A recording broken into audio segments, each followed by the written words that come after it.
This meeting is being recorded. Welcome to the Positive Pit Stop, everyone. Good evening, Mr. Hosey. That's another fantastic background. What have you got on there, Chris?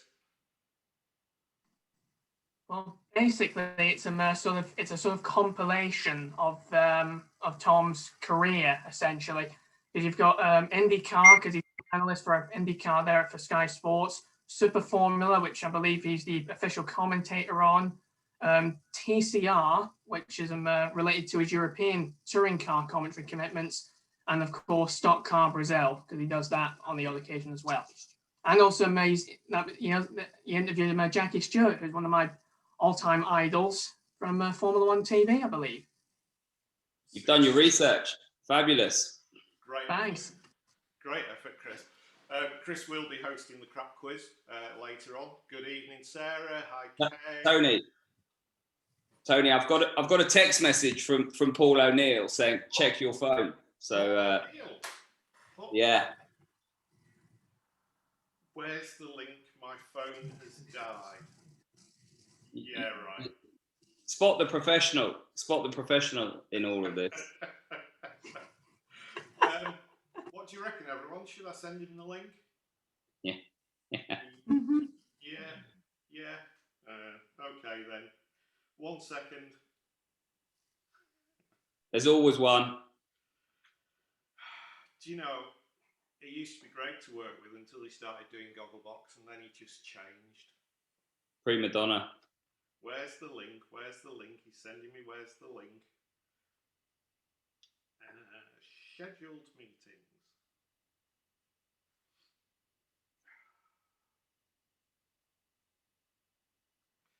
Bear with me, folks. So do you get to watch any of those series? It's Chris, isn't it? Yeah. Yeah, I do when I'm an avid viewer of IndyCar on Sky F1. I do watch the Super Formula because, well, it's a series that I'm kind of into because basically I don't know anybody else that is, frankly. Because I think it is a wonderful championship. It's a brilliant development formula. I mean, it's not just for Japanese drivers, but for international drivers as well. I mean, Andre Lotterer, that's one name that's really accomplished himself from that series. Yeah, definitely. And the championship leader in the IndyCar field as well, Alex Palou. He came from Super. Oh, yeah. Adrian Campos sent him across and he raced for Nakajima. So, well, only 2 years ago, it's a good championship.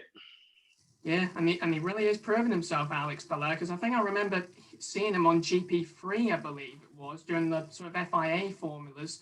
And of course, he went to Japan and now he's leading the IndyCar Championship in his second ever season for Chip Ganassi. I mean, that's incredible. Yeah, it's wonderful. He's a wonderful chap as well. Really likable. Really, he does it from a good place. He's coming from a good place. He's got a heart of gold. He's really personable. He's got time for everyone. And a bit like Antonio Felix da Costa, you know, that type of mold, you just want him to have every success. He's a really good peddler. Yeah, I do believe that. And actually, on that note, since we're still waiting for Mr. O'Neill to turn up, as a sort of journalist to journalist chat, Tom, yes. Do you think that given Palou's current pace, he could prove to be a championship upset and maybe come away with a first ever IndyCar title this year? Yeah, I think you've only got to look at what he's achieved so far. It's a long season though, and there's still a lot of unknowns. So it's difficult to predict. Yeah. It's how he's going to be able to cope with those unknowns. And you also need to have a little bit of luck in IndyCar because of the way the yellows fall and the wide open strategy. So you'd like to say that he's got a real chance, but he's got some really experienced drivers around him and drivers that have already been there. So whether or not he can continue to do well when it's not quite going his way and whether or not he can manage the expectations and the emotions around that, then we'll wait and see. But I think you'd be brave to bet against him. I think he's going to be there and thereabouts. But anything can happen in IndyCar, and that's why it's a wonderful championship. And you've only got to look at the fact there was 7 different winners from the first 8 races. So you can easily, it's a bit like snakes and ladders, as I always say in the commentary. You can easily hit the snake in IndyCar. Yeah, and it is also it is a unique series as well, because you've got road courses, which include street circuits, but also ovals. And again, you know, some drivers might do better on the road courses, some might do better on the ovals. So that could play a factor later on in the season. You've hit the nail on the head. You're obviously doing your homework, Chris. Keep it up. You'll have a job soon. Thanks, Tom. Cheers for that filler, Chris, and for you, Tom, as well. Mr. O'Neill's kind of joined the meeting. He's visible, so I'll start. I'll be the professional host this evening, I think. So welcome to the 13th episode of the Positive Pit Stop. Lovely to see some new faces and plenty of regular faces here today. As many of you know, it's a 1-hour online show for people to meet and chat, listen and share positive stories around sport, around the world of mental health, and probably about Gogglebox too. Each week we speak to guests from the world of sport and entertainment, and we ask them about their plans for the coming year. We look back on their careers, asking them about some of the highlights, and also exploring with those stars and with you aspects of mental health. Asking how people remain motivated and driven, and hopefully getting a few hints and tips that we'll pick up from each other during the course of the show. We try to make it as interactive as possible. So you will see in a moment when I get a chance, I'll pop a message in the chat screen, which Rob has voted not to admit Mr. O'Neill to the show anyway, but we'll use that to queue up some questions for Tom later in the show. I guess at this point, I should unmute Mr. O'Neill and say, hello fella, how are you doing? I don't know if I am unmuted. Am I? Is it on? Yeah. Oh, it is.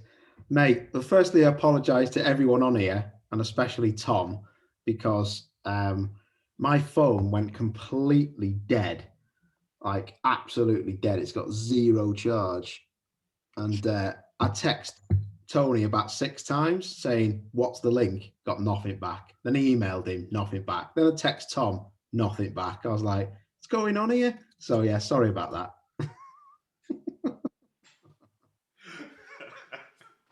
That's fine, Paul. It's fine. It's, you know, I think you were dissing Max Coates for being 10 minutes late the last show, weren't you? That's very true. I was actually, yeah. What did I miss? Because it was really cool when I come on, because Chris was like doing my bit, and I thought, oh, that's mega. I'll just watch then. He's done well. He's researched. He turned up on time. He's got his script. Right. Sorry, Tom. Over to you. What are we doing? Oh, right. Okay. Oh, right. Let's crack on. Sorry. Yes, Tom. One, I'm so happy, mate, that you can join us because you're a proper ledge, mate. And well, first of all, people will know you from racing, they'll know you from presenting, because I don't know what Chris has been saying, but they'll know you from everything, mate. Bit of management as well, I believe. So you do quite a lot of like different and mega things, mate. And quite literally, this is a horrible thing to say, but your career is going like the corona cases, mate. It's proper like, isn't it? Yeah, the perception is that it's going. Well, perception's king, isn't it? So I've been really lucky. Listen, it's been feast or famine for so many people, and this last 16 months, you've seen, well, the best and the worst of society, really. And in terms of COVID, it was really difficult for so many people, not to mention those that lost loved ones and friends and have suffered from COVID symptoms themselves. But from my perspective, really difficult to earn an income and to being self-employed and slipping through the gaps of the government support to stay on top of things, be positive and try and pay the mortgage, try and keep the car on the driveway and food on the table, and also keep up the expectation that I'm still going to get married at some point in the next 12 months, which is an expensive venture if anyone's gone through it. So it's been difficult, but I've been wonderfully lucky. So since lockdown lifted, the last couple of months, could never have scripted what was going to happen, and I've had some wonderful opportunities, and I've loved every single one of them. So not only is it a blessing in terms of the income, but it's wonderful to be able to be involved again in IndyCar. I absolutely love the IndyCar Championship. I've been back in Formula One this year. I did the Monaco Grand Prix. I did the Indy 500. Still waiting to see if I'll do Le Mans, because that, of course, is the Triple Crown. So still waiting on that, and I haven't said too much. So this is an exclusive, but I'm going to be doing some stuff on the Olympics as well, which is cool. So yeah, exactly. So I'm really lucky to Really? Yeah, so I'll be spending 17 days mispronouncing everyone's names and trying not to be a YouTube sensation. So and trying to enjoy myself as well. That is so cool. And literally, like, you can trust everyone on here. The sound, mate, it's a closed group, so no one's going to tell anybody that. But mate, that is so. Can you tell us any more about it? I don't want to know what. It's going to be a bit like a compare in terms of voice. So I'll be, as far as I know, filling in the gaps. So when we're moving from sport to sport, or voicing medal ceremonies, or doing things like that, where we're in between the actual in-vision talent, as you are, Paul, in touring cars. So when we're in between the real talent. Name that, Nick. Talent. I hate that. The talent. Yeah, that's such an industry term, isn't it? Yeah. So I've never been that before, apart from the Indy 500 this year. You know, I've got a face for radio, so I'm hidden away in a windowless commentary box. But behave, mate. Can I ask then? Is that I'm gonna proper go full on here technical. Do they call that big screen press? Yeah, kind of thing. So I'm like a not a floating. I'm a continuity commentator. Is essentially the term. I've never heard that term before, so they probably just made it up for the Olympic Games themselves. But I've got to now study and swat up on some sports that I probably don't even know exist, and some pronunciations as well, because anybody that has watched my motorsport commentary will know that I get a lot of stick sometimes for mispronouncing various names, which we all know who we mean, of course. And for some people's names, there's about 3 different ways to pronounce them, depending on what region of the country you're from anyway. So the IndyCar is, I say Simon Pagenaud, because that's his name. So the Americans say Simon. So it's a bit like Formula One. It's Charles Leclerc, not Charles Leclerc, which would be the English way of saying it. So I get a lot of stick for saying certain things, and no doubt I'll continue. I never knew that then, Tom, because I've watched obviously you all the time, and I just go, I've never seen anyone give you stick about people. It's me that's bad. I call people, oh my God, because I'm not very good at reading, but the best one, it's like Colin Powell, isn't it? Or Colin to his mates. Yeah. I mean, it's a banana skin sometimes, mate. You know, the slippery slope of social media. But I am quite fortunate. So thank you if anybody is watching and does tweet me and watch things. People are reasonably nice to me, so that's a blessing in disguise.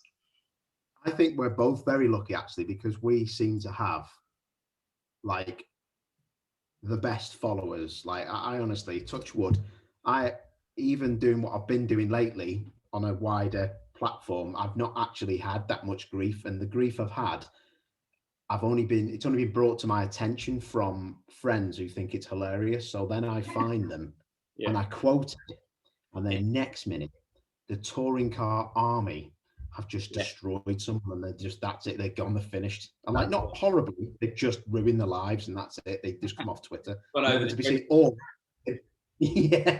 they just delete the tweet, mate. But isn't it amazing though, mate, what you've done? Because I've known you a long time, and you know what you have done and achieved is it's phenomenal, mate. And I'm not saying that in a disrespectful way. I'm just meaning, like, you have worked so hard to get what you've got, and I just get so happy when I see you doing the Indy cars, and it's so cool to do what you love, mate. It's mega. You're wonderfully kind, mate, and you know, I can't thank you enough for that compliment. But for me, it's just about, I try, whatever I do, I try and build trusted relationships. So I think there's a wonderful benefit of building trusted relationships and try and be interested in people. So try and build those quality bonds. So you're building friendships along the way. And I think you're very much like this, Paul. You no one's ever got a bad word to say about you, and you invest in people. So when you're walking in the gate and someone stops you, the question that you ask, you're genuinely interested in the answer. So you have time for everyone and you invest in people. And I'd like to think that I do my best at that. So even if I'm emailing someone and asking whether or not there's a work opportunity, I'm genuinely interested in how that person is. And if we have a coffee catch up, being more than just a work acquaintance, being somebody who is actually trying to be kind and provide a positive environment. So I've been really lucky with the people that I've surrounded myself around. And when I gave up, and you'll know this, when you stop driving, it's hard. You're still really young. And I left school at 16, so I've got no qualifications bar GCSEs, no A levels, no degree, no nothing. And we're in a day and age where I was really fortunate to do something that I loved, and actually going and getting a proper job was quite daunting. And I remember doing it because when I stopped driving, I said, well, that's it. It's a bit like somebody else falling in love with your girlfriend and that girlfriend running off or boyfriend running off with said person and you're left there heartbroken. That's really what it's like giving up on something that you love. And I was like, well, that's it. I can't be around motorsport and I can't enjoy it. And I can't watch all my friends do something that I want to do. And I was desperately heartbroken. So I got a job in Camden working for Laureus. And I lasted 6 months because it was really difficult. Just commuting every day on the train, being a sardine, and actually eating crap food and having to work really hard for a living was really tough. So it was a great leveler. And I came back to motorsport with my tail between my legs, and I got a job at the MSA working for Go Motorsport. I think I was paid £500 a month. So we weren't going to Mauritius or doing anything wonderful on that. And I was living in a friend's house and I was just trying to put things together, working at Thruxton. Do you remember? Although I used to turn up in Shemmy's Range Rover and everybody thought I was totally minted. It was a freebie. So she was sponsored by Range Rover and so that was good. And she was out of the country for 6 months of the year. So I managed to nick her car more often than she realised. But it was those sorts of times that were a great grounding. And that was the beginning of our relationship. And I met so many wonderful people. And then I've been fortunate enough to go on and do other things as well. And out of everything you do, you do a lot of different things. What gives you the most satisfaction, and what is the biggest ball ache in the world where you're just like, can't be arsed with this? So the thing that I left behind that was really challenging for me was the management. So I think you touched on that. And I found that really hard. I thought that was an area that I really wanted to go into. I'm passionate about people. I love supporting people. I love investing in people. And I love seeing people develop and flourish. Mm-hmm. So I thought, awesome, this is for me, and I can't wait to get involved in this industry. And I went into it with a different mindset to a lot of people, and also with my own vision and in terms of what I wanted to get out of it and what I wanted to bring. And it was really hard. It was really hard to implement any of that vision, and it became a constant battle. So you were always embroiled in confrontation with the racing drivers' parents. It was very difficult you get employed because you know the sport, and they tell you that they don't know the sport, so they employ you to make decisions, but then you can't make any decisions because they don't empower you to do that. And any advice or direction that you do give, on the whole, is rubbish, and you know, so and so's done 10 days at Snetterton, so I want to do 10 days at Snetterton, and I just found it really challenging. So that was something that I thought, for my own well-being and the greater good, I'll reverse out of and invest a bit more time in doing other things, and I do a bit in other sports. But that was the challenge. The highs, I really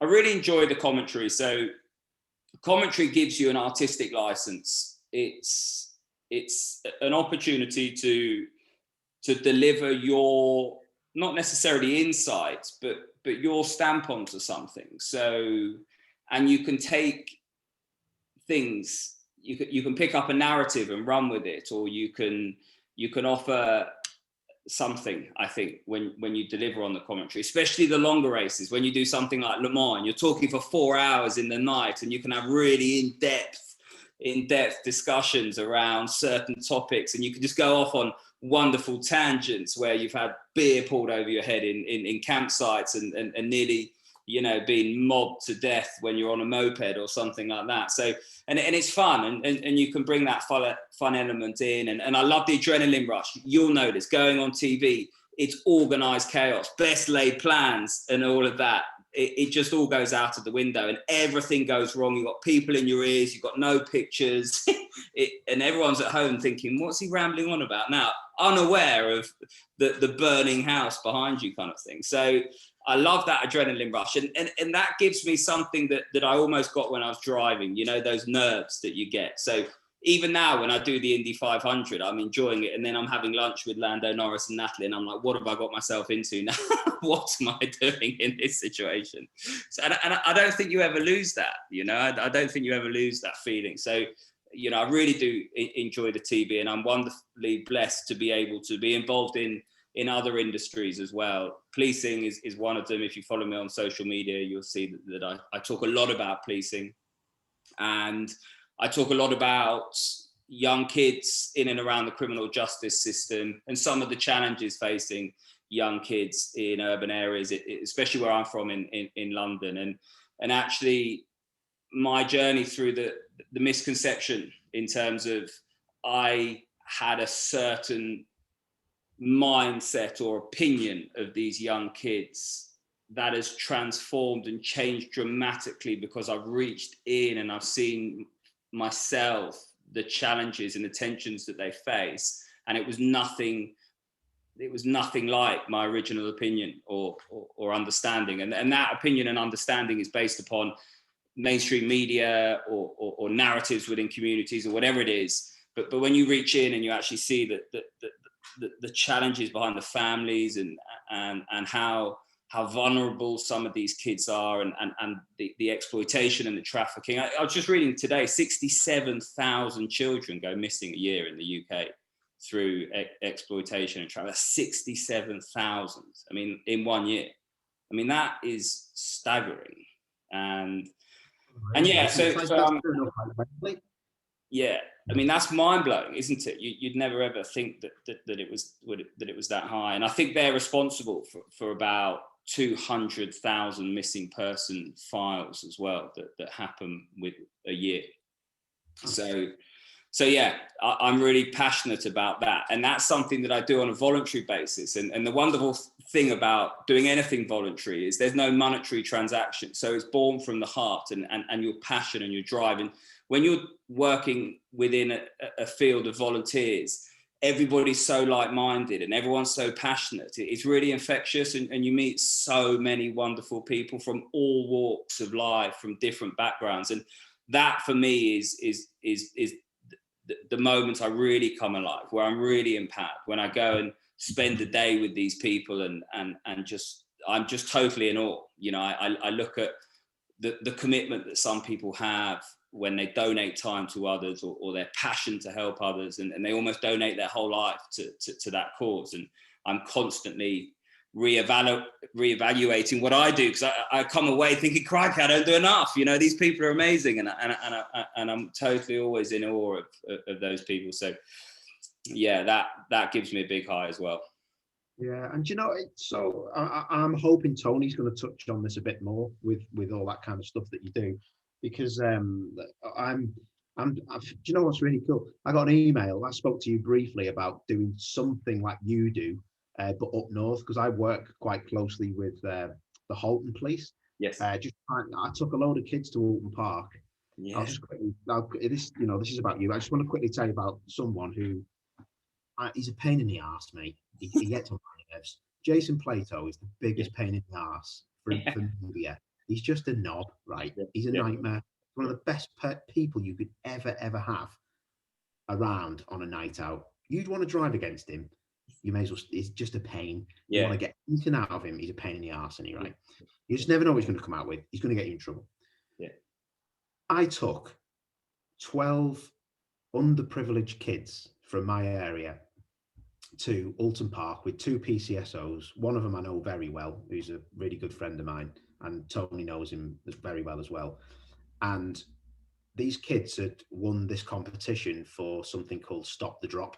They'd basically gone in. The kids had been throwing stuff off the bridges in Runcorn, and it's got loads of bridges in Runcorn. It's like top 5 in Europe, bridges over expressways, throwing trolleys, everything.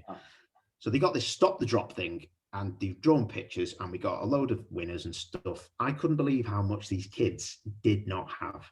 I couldn't believe it, right? So Paul was like, I said, is there anything I can do? I can try and help out with something. And he went, I don't know, mate. I said, did you want to go Alton Park, right? The person who spent half an hour with them was Jason Plato. Wonderful.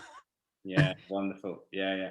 And that probably because he just was donating time as well, so he gets that feeling that and there's a wonderful feeling behind it, but that's born off the faces, the just the joy and the warmth that you get from those children when they're in an environment where they're stimulated, where people have taken a moment to care for them, to show interest, to ask questions. So many times, you know, kids will say, no one's ever asked me that, or no one's ever, you know, shown an interest, and to have that. So well done you, Paul. And I said to you before we came on this, you'd be absolutely wonderful, because you've got a heart of gold, and you care about people, and there's so much good work to be done around this as well. Yeah, definitely. And I think that, you know, it's something on Sunday, actually, I've got to go and do just a medal ceremony for the cops and kids over in Runcorn. So I'll probably get tackled by some 12-year-old, and he'll probably smash me shins, if they're not already smashed anyway, from Saturday when me and Tony have to do that 125-mile ride. That's probably going to kill. Or you need a thesaurus to actually understand what's being said to you. So, yeah, that's exactly that. A dinosaurus. I remember them thesaurus in school. It's like, don't you get like a shit word and then it just makes it better? Yeah, it makes you sound more intelligent. I mean, I've dined out on that. I mean, I can't read or write, babe. I mean, I left school at 16, I kid you not. So everyone says, you don't sound like you did. And I think I just revise about 5 different words a day and stick to that. I think you're onto something there. I'm going to get one of them thesauruses. Right, just before we go into our next bit, which is our little quick fire questions for you, Thomas, I just want to say, people probably are looking and going, where is he? So I've been down in London all week with my sisters, and I'm actually in my niece's bedroom. I don't know where she is. Honestly, mate. We met in a pub in my local town. So where exactly are you? Do you remember that? So yeah. Oh my God. So I'm in a place called Muswell Hill at the minute. Oh, that's trendy.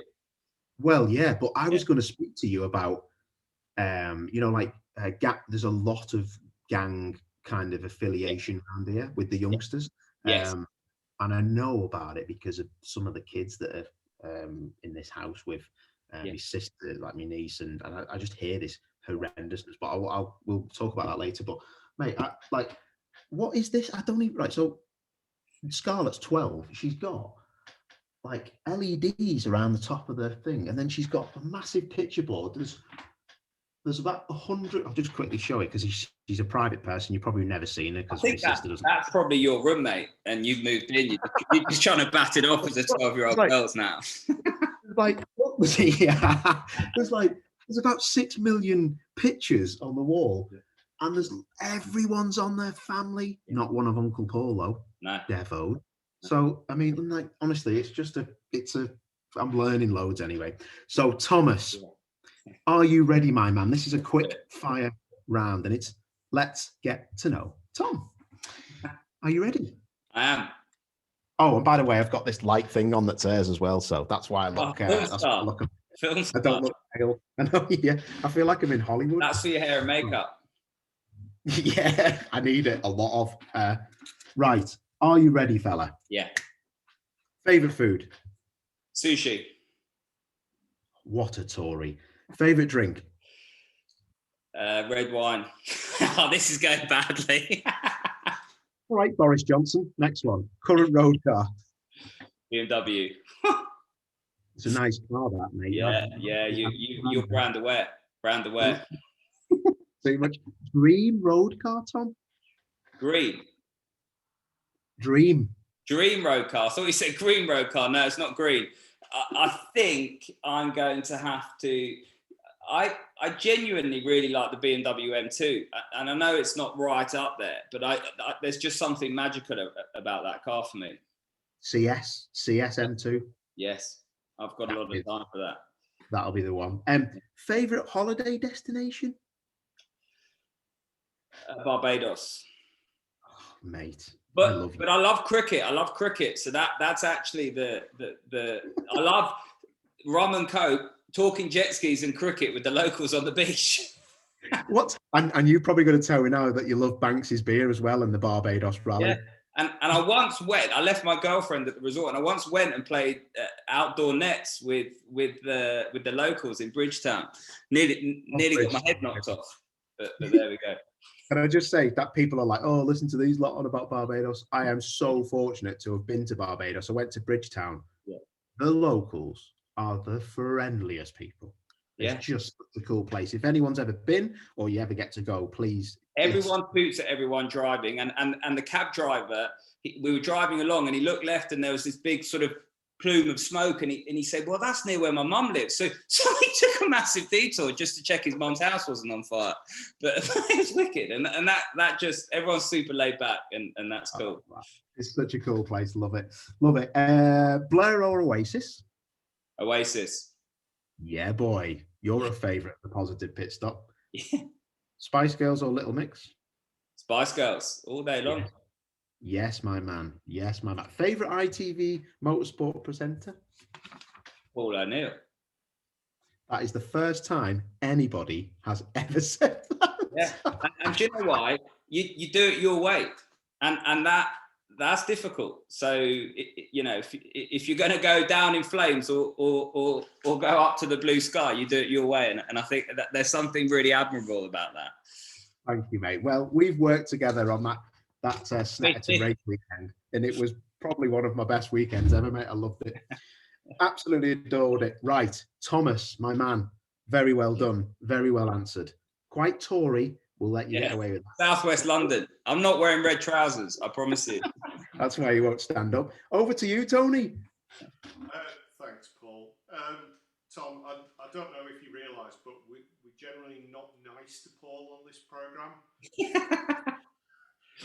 we need to go a little bit. How did you two guys meet? How do you know each other?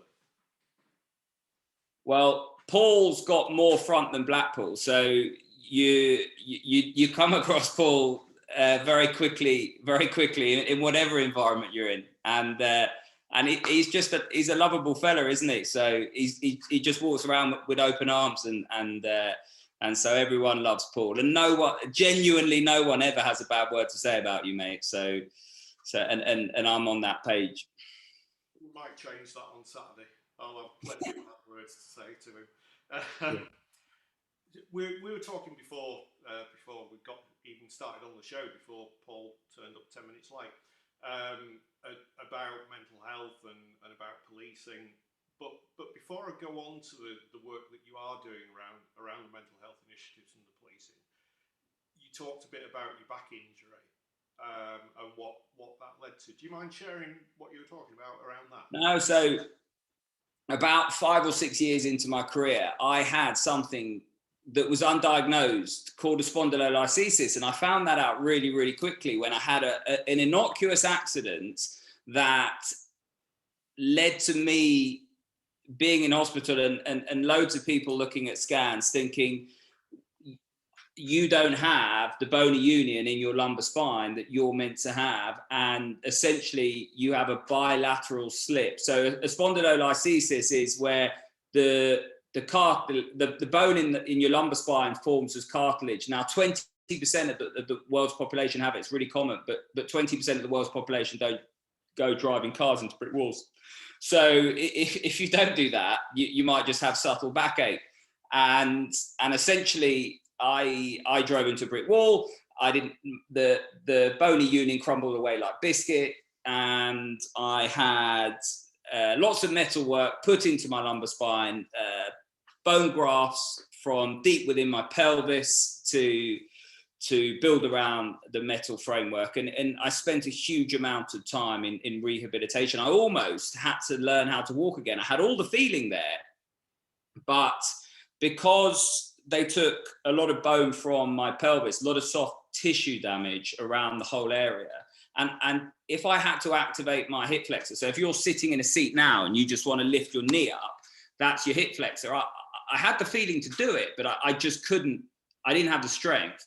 And again, your glute to bring your leg back, I didn't have the strength to do that. So things like stairs, for example, a stairs about that big, and I couldn't get my leg to go up the stairs. So it was an absolute nightmare. And essentially I couldn't sit down, so I couldn't do anything meaningful, like go to the cinema or go to a restaurant or do anything. I had to lie flat the whole time, and I had this sort of body cast on. So it was a really difficult time, and no one ever comes up to you and says, right, it's 3 months and away you go. There is just this massive grey cloud of unknown and fear that sort of surrounds you. And I really struggled with that.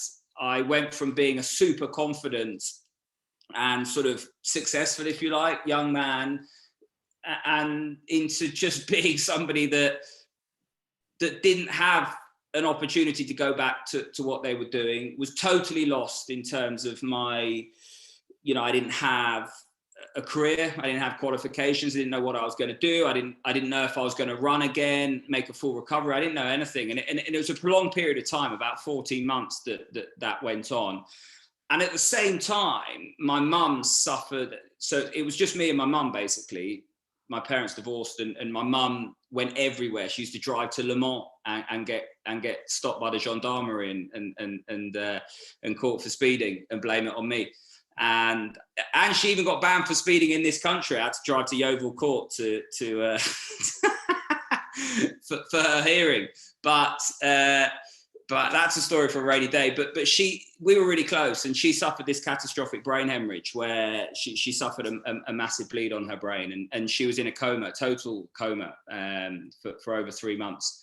And I remember lying in the bed next to her because I couldn't sit down, I couldn't go anywhere, I couldn't do anything. So I just lay there, and it was a really, really difficult time.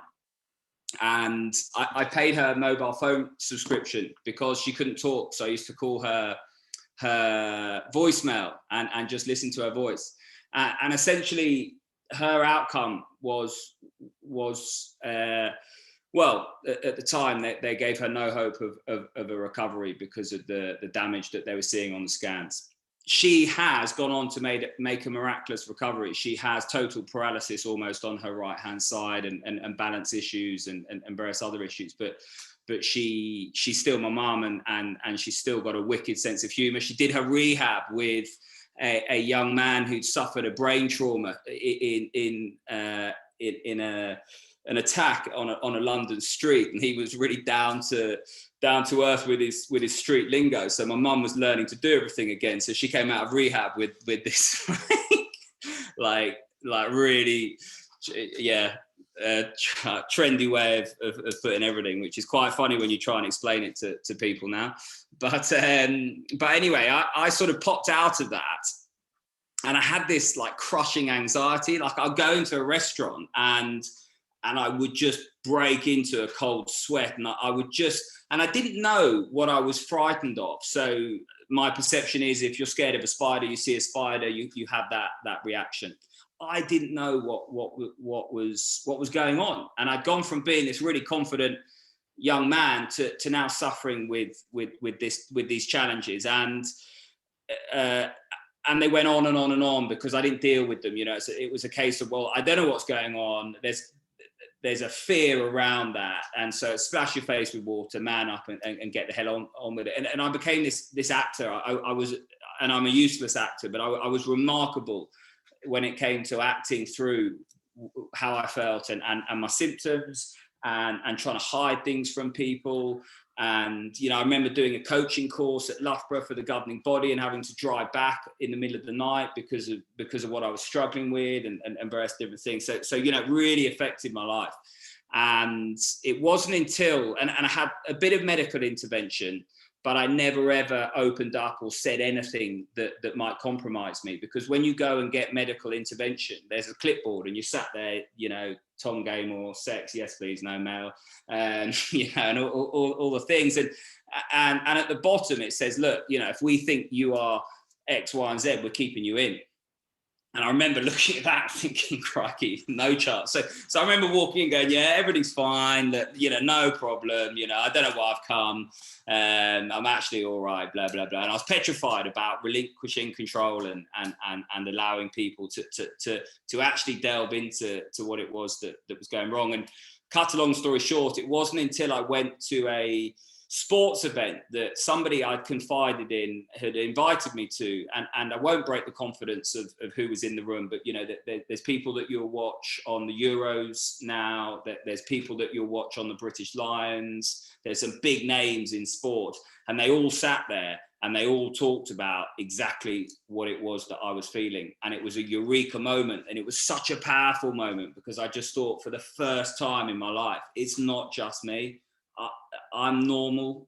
It's not just me. And they started to explain what it was that they were feeling. And I started to just put things together. And, you know, you don't have the confidence to speak out immediately, but you know, when you're having coffee or tea or lunch, you go and you take someone to one side and you say, listen, you know, this is how I feel. And everyone's so open that they you know, they give you your card, you can phone them, you can have a chat, whether or not it's 2 days, 3 days, 3 months, 3 years, whatever it is. So I try and talk openly, and I do a lot of stuff around my journey in policing. I was just talking to Kent and Essex Police this week. I was talking to the Met last week, and I go into much more detail than I have here. But essentially, I really believe in telling your story and actually creating that trusted space to empower people to step into that space. So we always say, speak out, speak out, speak out. It doesn't work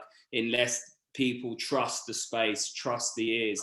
And for me, the best way to create that trusted space was to actually open up and show my vulnerability and speak about what I'd gone through. So yeah, that's my journey. And you never, and we spoke about this, you never lose that side of things, and I'm always educating myself and always trying to understand and adapt, and it's given me a much more trauma-informed lens, a much more compassionate lens in terms of other people. So I don't see it as a negative, but it was a really difficult journey at the time. I mean, that sounds absolutely horrific. Regardless of everything that you went through with your mum and the anxieties of that, you know, 16 months of not really knowing whether you're even going to be able to walk properly, having been a very, very successful and promising racing driver, must have just been, it's hard to imagine that. But the phrase that I really picked up on there that you were talking about, we were talking beforehand about the power of stories and how they can really help other people just realise that the things that we all experience, you know, a lot of other people are experiencing those things. But probably the most toxic phrase is man up. Yes. Yeah, definitely. And I still come by certain people that that don't understand, but I never ever begrudge that person just because I was once that person. You know, I genuinely knew nothing about mental health, and unless you've experienced it, been around it, it's hard to have that underpinning knowledge and that compassionate and empathetic approach. And it's hard to be informed as well around language and what is the right and wrong thing to say. So, you know, I'll be around friends now that will say, well, have you tried not thinking about it?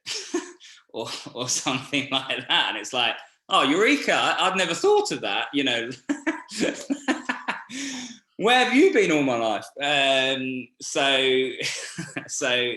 But I never begrudge them because it's just not something that they've been around. And I almost actually secretly hope that they never actually do experience it, certainly for themselves, because I wouldn't wish it on my worst enemy. But so many people suffer through things and feelings and emotions alone, and we are getting better at it, talking about it as a society. I still think the one thing holding everyone back, and it held me back, was actually the stigma in employment. So we still have to write on a recruitment form or a job application whether or not you've had it. Now, I've broken my leg. I don't need to put that on the form. So why, if I have been through a traumatic experience and I've had some time to rehabilitate through that, why do I have to disclose that? I don't disclose any of my physical ailments or anything like that. So that side of things, I think, really stops people. I think people that are in employment, we see this in policing a lot, where certain roles are dependent on their perceived mental health. So if you're going to be carrying a gun or be doing, you know, and I understand the risks, don't get me wrong, but I know cops that will not go and seek help because they're going through a really traumatic divorce because they're training to be DPG and that saddens me, because people that are going through traumatic experiences need that support, and we're seeing too much of it in the workplace, where employers there's an unconscious bias towards the stigma, and I don't think it's conscious, but we need more work to be done in that area, because people are going, well, I'm not going to get the help I need because I can't afford to have that on my application to become an armed officer or whatever it is, or, you know, and I think that's a real shame. And I didn't realise until very, very recently just how much mental health trauma police officers have to deal with in terms of the people they're there to protect, because their first role is to preserve life. And often they arrive at incidents that would be traumatic to any person, regardless of, never mind a trained person. So you've got heavily involved in the mental health support aspects of police officers with Flint House. Just tell us a little bit about that. Well, Flint House is one of the national rehabilitation centres. I'm running these teeth in for a donkey. And there's another one based up in Harrogate called the Police Treatment Centre. Flint House is in Goring, which is sort of near Henley, Pangbourne Way.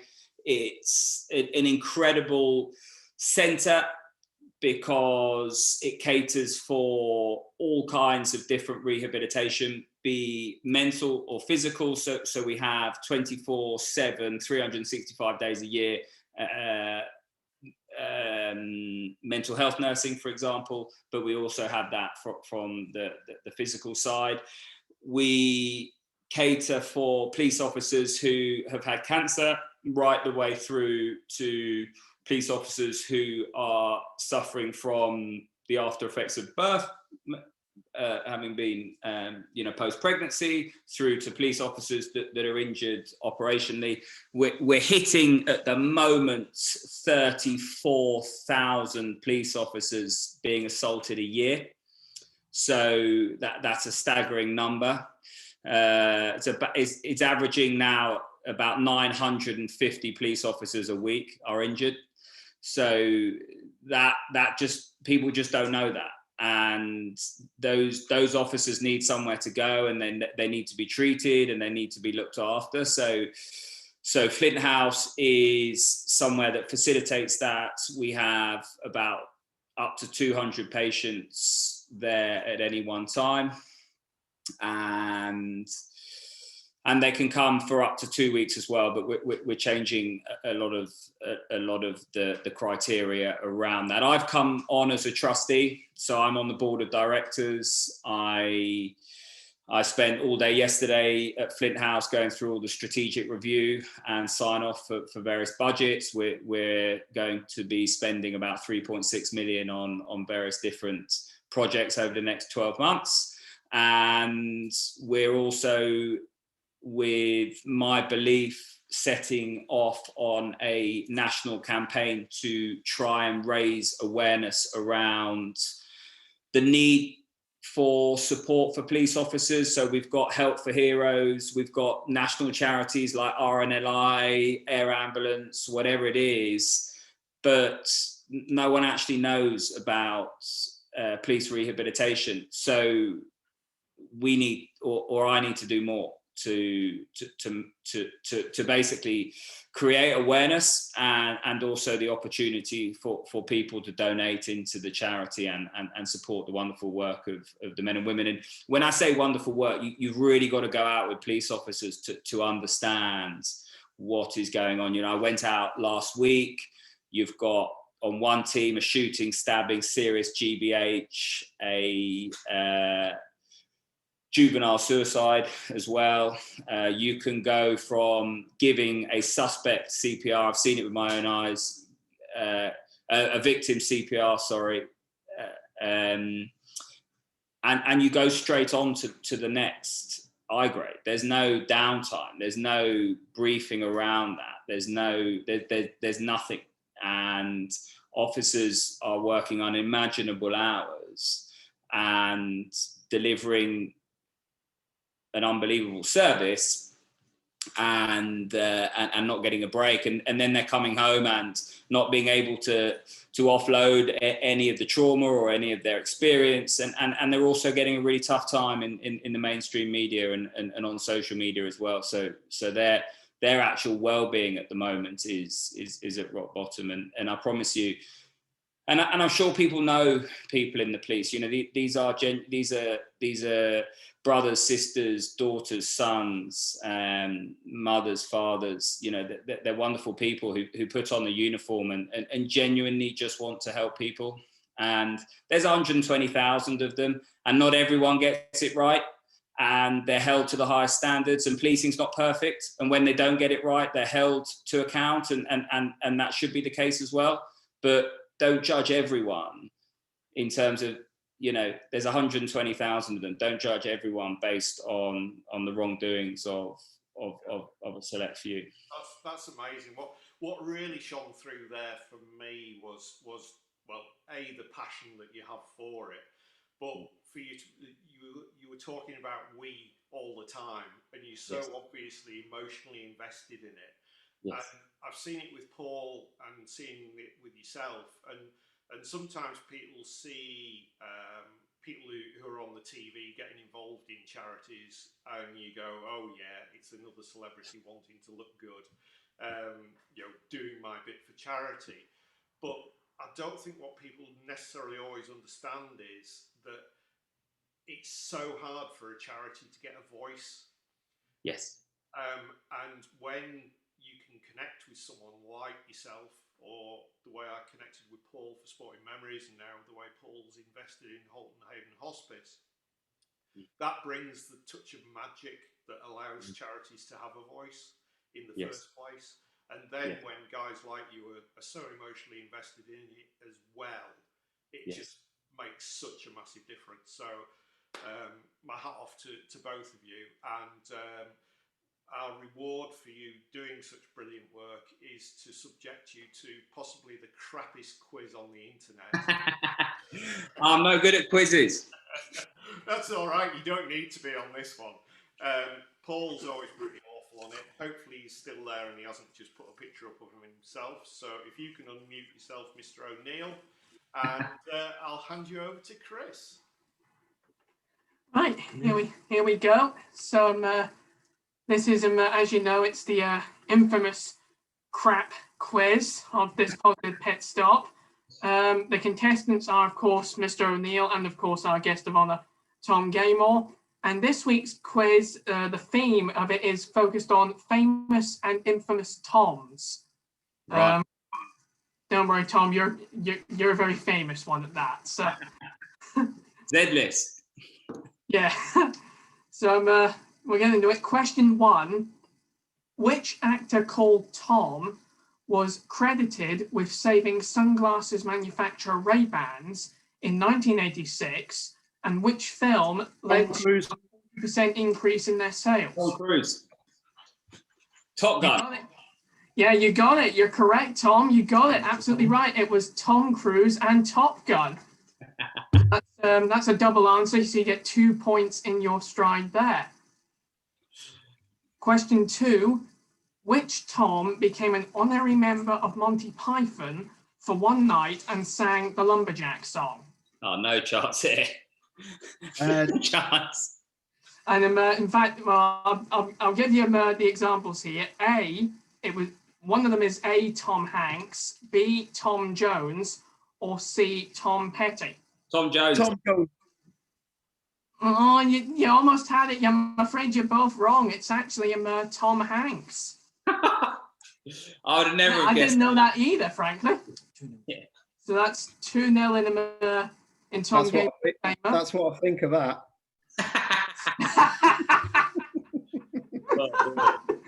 Oh dear. Question 3. How many times has Tom Christensen won Le Mans? 7. Is it A, 7 times, 7. B, 10, or C, 9? 7.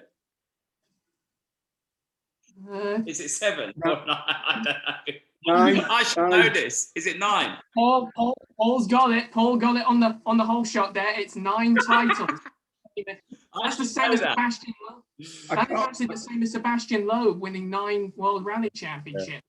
I can't wait for you to get all your stats wrong on the Olympics, Tom. Well done, mate. I know. Oh my god. It's all right. There's many thousands of athletes on that. It's about. I just cover it off with he's won it many times on my commentary. There you go.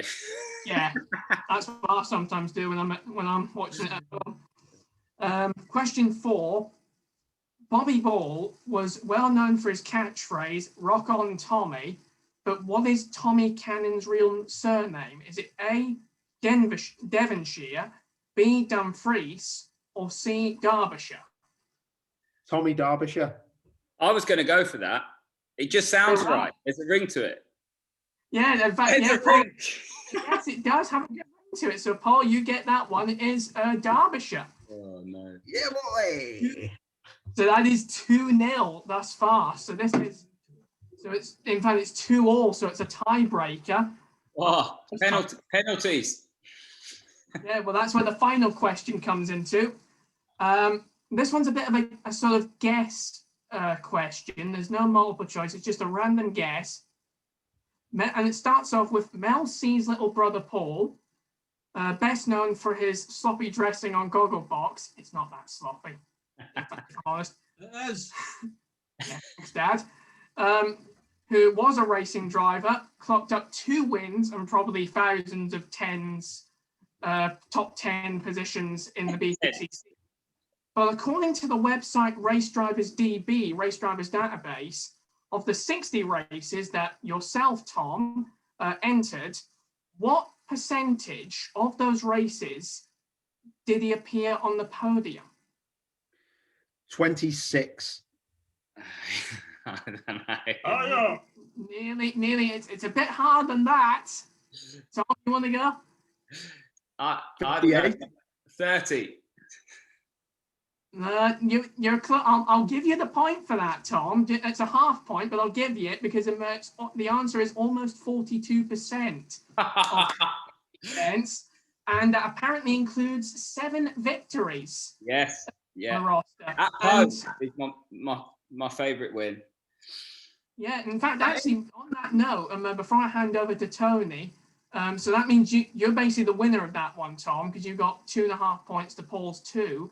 But before I hand over to Tony, on this note, what championships did you compete in? Because that's something I'm kind of fascinated about. What?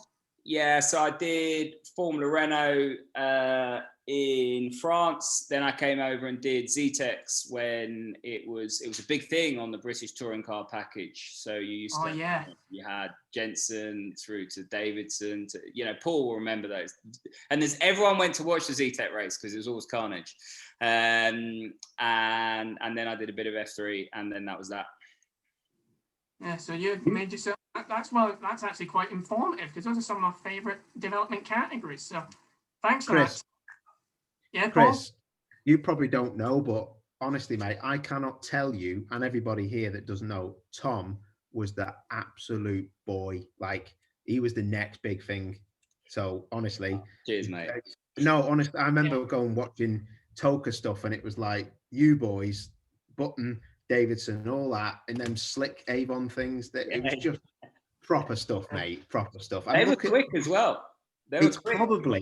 They were proper things, proper race cars. But the best thing is, it's probably for the best that you didn't get to F1 because look at your looks, mate. You would have every disease possible, being fat and looking like that. Cheers, mate. Sorry if anyone was offended by that comment. Never. Chris, sorry, mate. Your go. Yeah, so it's over to you. It's over to Tony and Paul now. So well done, Tom. 2.5 points. And thanks for the informative career details there. Yeah, Chris, very well hosted. In fact, I think you've done better than Paul and I tonight, and Tony, of course. I think you're a host in the making. So keep up the good work. And thanks, Tom. That's the first quiz I've ever won in my life. So really? Yeah. Is it up there with your pole victory in Formula 3? Yes. Pardon? Pole? No, that was Renault. That was Formula Renault. So that was Formula Renault. Yeah. And that's a proper track in terms of street tracks. If anyone's seen it or wants to go and watch a race, Poe is good fun. And I stayed up till 1 a.m. learning it in the hire car because you can actually drive around in a hire car. And then we qualified at 8 a.m. because Formula Renault is on it's literally bottom of the pile for all the extravaganza that was on that weekend. And I was really, really tired, and that was that. And it was the first car race it was my first year in cars, and it was the first car race I ever raced. And if you get down to turn 1, there's yellow flags all the way up the hill through turn 2 and the hairpin for the first lap, just to make sure no one makes a Horlicks of it and causes a red flag. So it was the first, I literally got down to turn 1 and it was like that, like feet, because no one could overtake me. And Paul will know that never happens. That feeling never happens in any other race. So I thought, I can. Was that the Euro Cup Formula Renault by any chance? Yeah, well, no, it was something called Campus. So it was a one-make champ. It's a bit like Formula 4, really. So that's what I did. I was doing it with Alexandra Prema and Olivier Pla and people like that year. And yeah, some good people. It was good fun. And lots of French drivers. I had to learn French, know what people were calling me behind my back, and go from there. Well, thanks for that, Tom. Yeah, it was a good fun year. But when I went, I was about 17, and I went to. They put us in a French lycée, which was really well thought out, because I could barely study in English, never mind in French. So, and I remember asking this young lady if she wanted to go bowling, and anyway, she turned up with her boyfriend. So from that moment on, I thought I'm going to make a conscious effort to learn French to make sure this doesn't happen again. So I was the third wheel bowling with her and her boyfriend, which was not what I'd envisaged at the time when I'd asked her. Yeah, well, we're all learners, aren't we, Tom? So Paul and Tony, over to you now officially. Tony, you go on, mate. I love how Chris swerved that one, didn't he? He's like, yeah, we're all learners. Great. Spot on, spot on. Yeah, Paul, just picking up on the point of if Tom had gone into F1, the amount of diseases he'd have got. I noticed Chris had mentioned the lumberjacks in one of the questions tonight. Something about climbing trees cropped up on social media last week, mate. Look at Rob's little face down there laughing. So if anyone doesn't know, and if anyone doesn't follow me on social media, I had, I don't know if you know this, Tom, you might have seen it, but because of this Gogglebox thing, I've had some proper strangers, mate, like fire into me. Not like that, like on Instagram in request messages and that. And I've had naked pictures of fellas. Love it. Not so much of women, but I did have, this is a classic, I had a girl just message me, it's like in your request, so you can see it and then you can just block it or delete it. And it said something like, I've just seen you on Gogglebox and you are this, that, and the other. I would climb you like a tree. Now, I didn't realize that that's off Bridesmaids, the film. The woman says it. I mean, who says that? That, mate. I would have known that. My general knowledge is poor, apart from tonight when I won the quiz, but I would not have known that. I mean, that's a hell of a line. Luckily, I've not reached that level of stardom yet, mate. So I seldom get treats like that in my inbox. Honestly, I've had, another one. Just let me tell you quickly. This is unbelievable. Some girl messaged me a really lovely message saying, "Oh, you and your sister are amazing on Gogglebox." And like, I'm quite open and I do reply to most people. Like, if it's nice, like, speak when spoken to. Yeah, exactly. Yeah, and I messaged her back saying, "Oh, thank you for your kind words. That's lovely." And she went, "You are amazing." Sent me 2 screenshots of a message that she was in the group with. She worked in the NHS and they had a sweepstake for 2 years to see if someone off Celebrity Gogglebox had messaged them back. And it was you. Hero, mate. Used and abused. I was like, I thought, oh, she's quite nice. I think I'm in here. No. I would have asked for at least 50% of the share, mate. If they're paying out on that. Oh, sorry, Tony. On that note, this is the last little scary bit of the show where we allow people to unmute themselves if they wish to, if they have any questions to ask. I'm looking at Harry, Caroline, Sarah, Rob, Donna, Dave. What you got for us this week?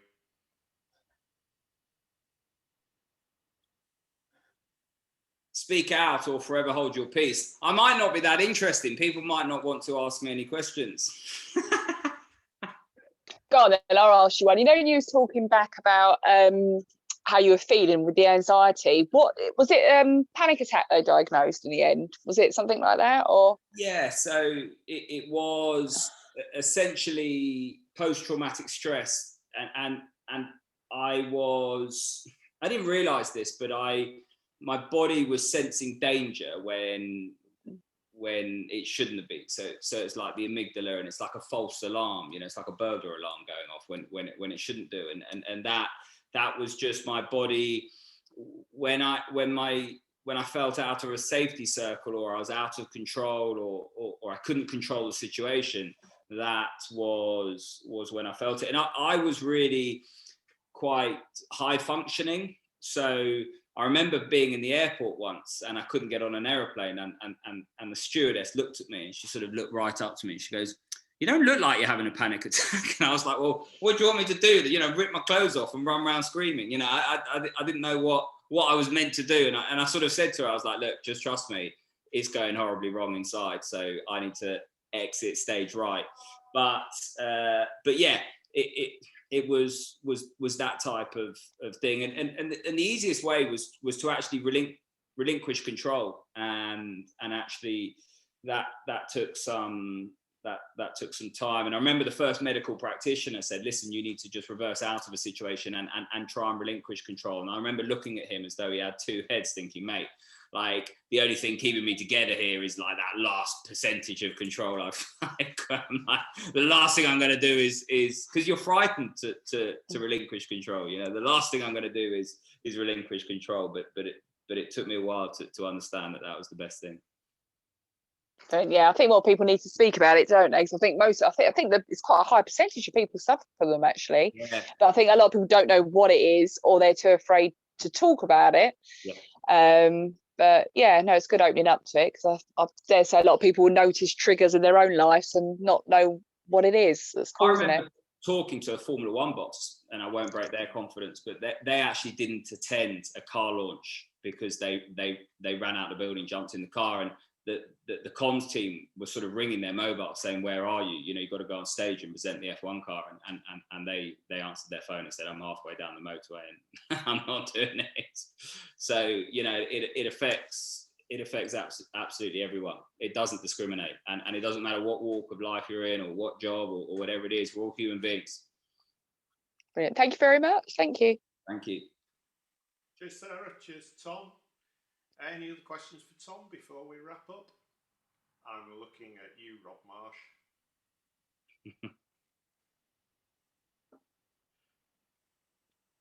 We're all good. Such an aggressive face, that, isn't it?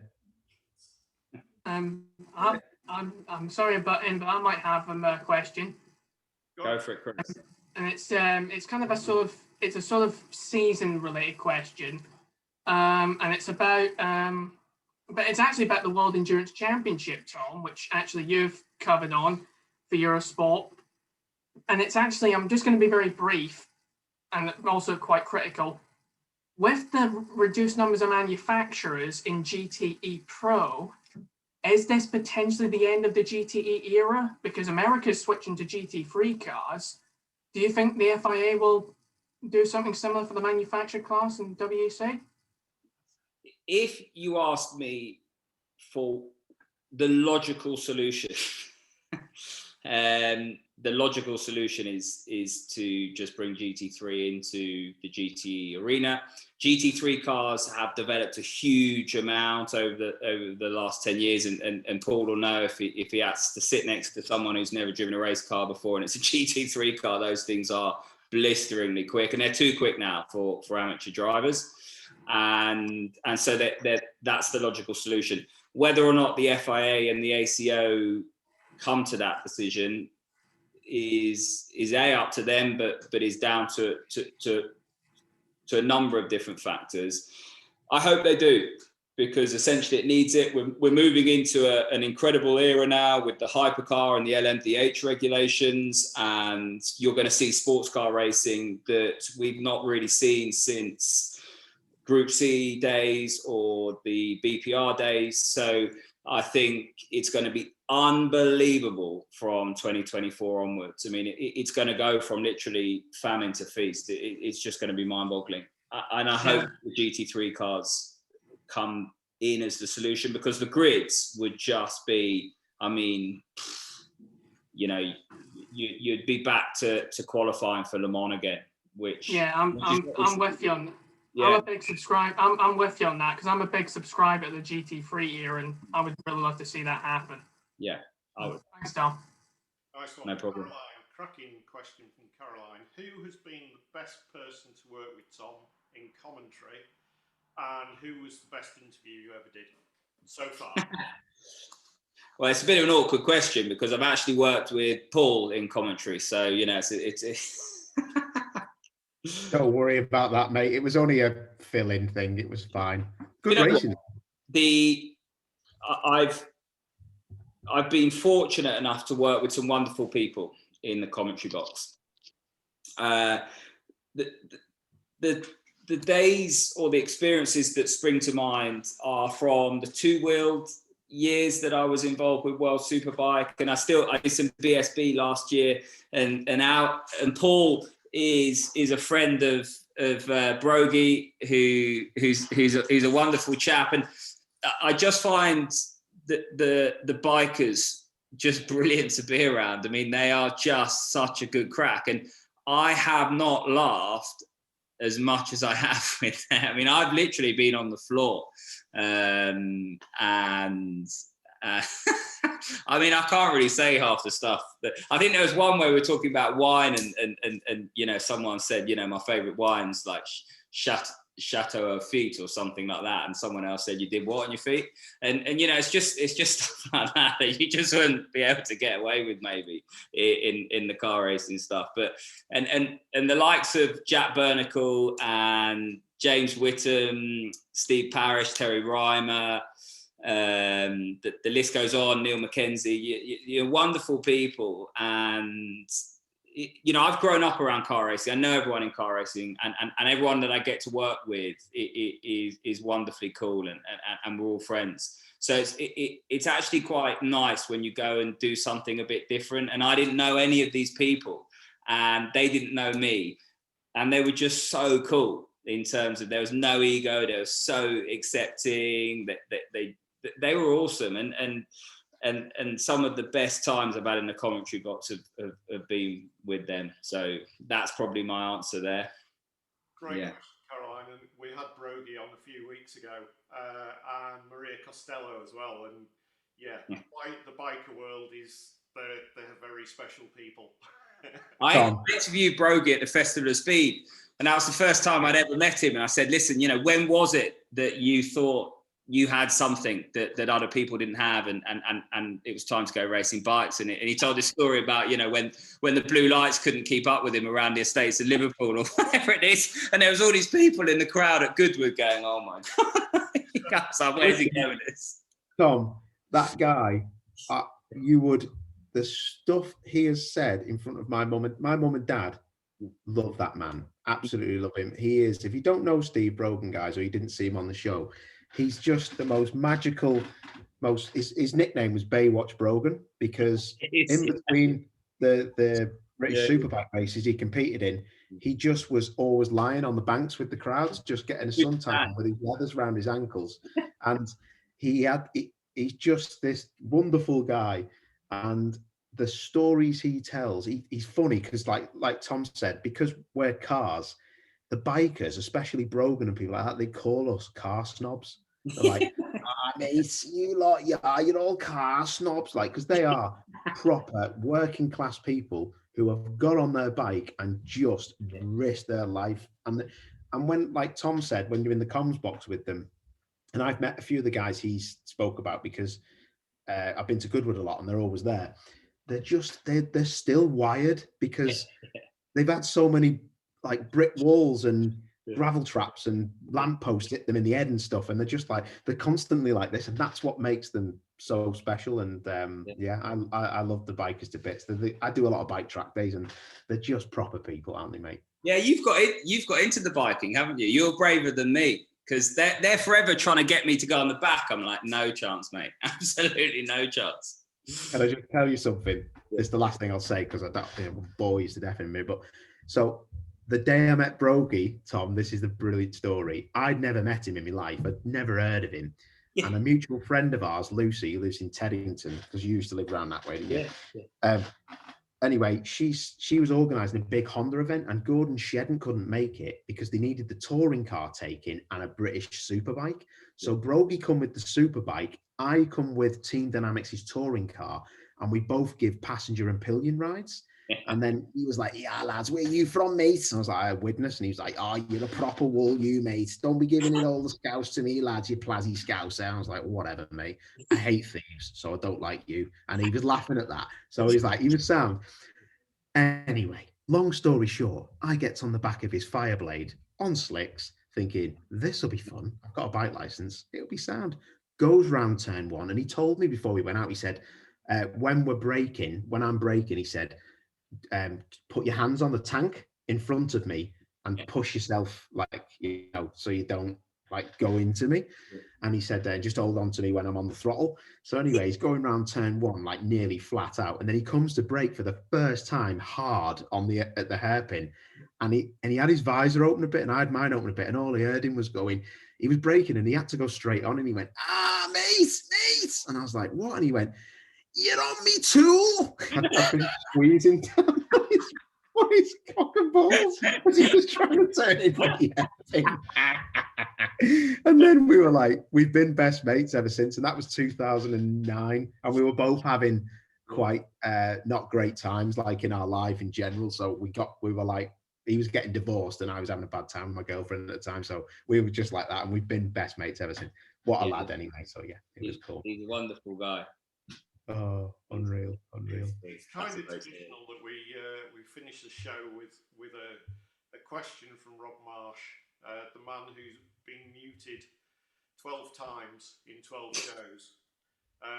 So Rob, over to you. Am I on mute now? Not yet.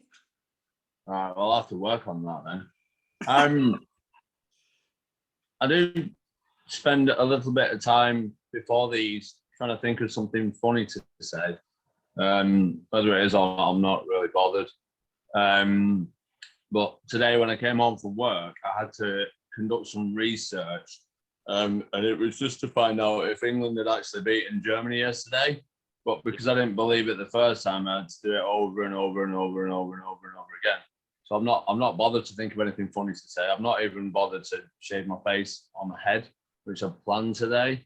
So yeah, I might spend about 5 minutes or so, maybe 6, could be 7 after this, trying to work out who Owie is a bigger fanboy of, yours or Ollie Bell. Looking at his face over the last hour or so, I'm seeing like similarities. So I might have to jump into the YouTube pit stop of that one just to see. It's not going to be a conclusive report that I'll come up with because I don't really care, but I'll have a look. It's not even a question. It's not in keeping with what I usually act like. Just looking at your Twitter, it's just refreshing to see somebody speaking positively about policing for once. Because like over the last year or so, at least, I mean longer than that, but particularly over the last year or so, they've taken an absolute battering. A lot of it on social media.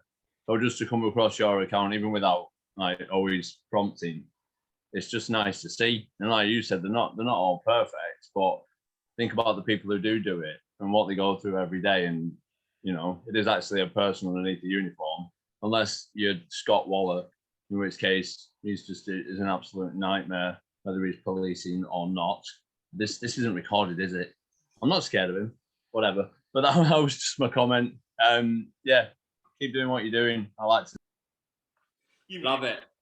We want to go home tonight. I love that.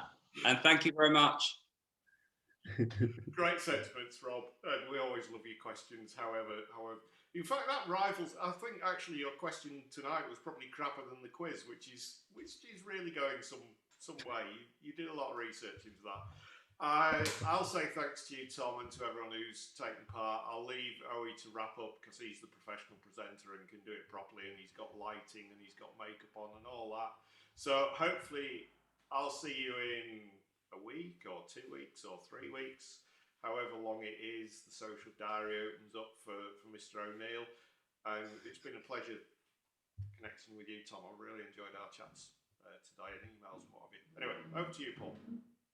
Spot on. Thanks, Tom. Listen, just from me, Tom, mate, thank you very much. I know we've spoken about you coming on here, and for you to give up an hour and a half of your time, mate, is unbelievable. Thank you for everything you do for the police. Exactly like our man was saying, Rob, it's absolutely amazing. I think you're a great guy. Love you to bits, mate. It's a pleasure and a privilege.